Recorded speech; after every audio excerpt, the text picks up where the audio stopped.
armonizador, terapéutico, como son ir a hablar de las plantas, ¿no? Y porque tenemos siempre al querido amigo Elber Ferraresi aquí, que nos va a hablar hoy de una planta muy especial.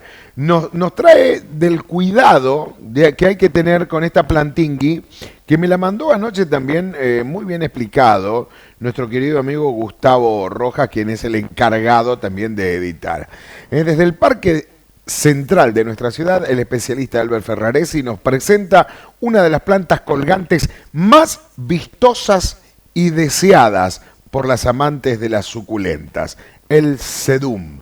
Voy a leer hasta ahí, me voy a sedum, me voy a sedar y voy a ver de qué se trata todo esto con Albert Ferraresi y el vivero de Elber. Vamos.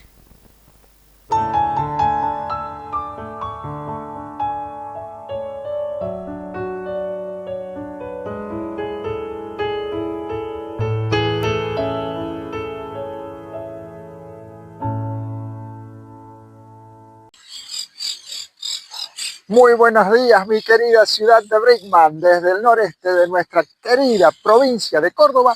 Hoy, en el Parque Central de nuestra ciudad, vamos a hablar de una planta crasa, una planta que no es originaria de nuestro país, que es originaria de México, una planta que podríamos decir que es rastrera, que desarrolla muy bien. No obstante, la tenemos que cuidar y colocar a pleno sol. Nos referimos a este ejemplar. Sedum es el nombre común. Es una planta de origen mexicano. No obstante, decíamos, colocada a pleno sol, con un sustrato bien suelto, desarrolla muy bien. Es una planta crasa. Llamamos plantas crasas a estas que tienen, o suculentas también, a estas que tienen mucha reserva de agua en sus hojas. Vemos que son suculentas porque son grandes y si nosotros observamos con detenimiento, son plantas que tienen o que almacenan muy buena cantidad de agua. Por eso no necesitan mucho riego, necesitan sí un suelo muy fuerte, muy suelto además. Esta planta tiene, el nombre científico es Sedum morganianum, decíamos, de origen mexicano y aquí en nuestra región la podemos utilizar como planta colgante. Si bien en el lugar de origen es una planta rastrera, acá la podemos cultivar como colgante. Es muy, no sé si sensible, pero sí frágil. A medida que por ahí la manipulamos, las hojitas se pueden ir perdiendo.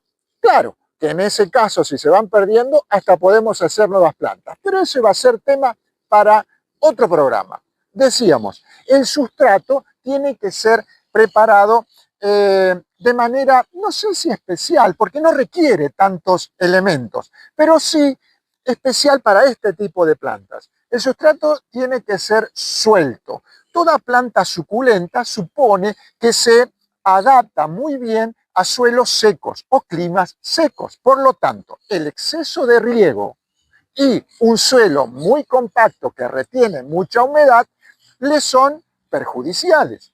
Esto hace que sería interesante que el sustrato que le preparemos cuando la cambiemos de maceta o si hacemos una nueva planta sea bien suelto.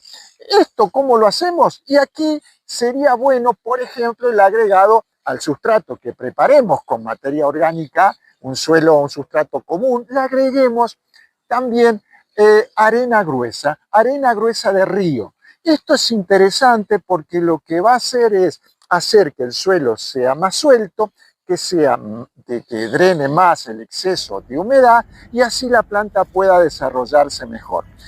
¿Cuándo trasplantarla? Cuando vemos que no crece mucho, vemos que sus principales hojitas en los extremos de los brotes hay pocas hojitas nuevas, ahí nos lleva a que la tenemos que trasplantar a otra maceta.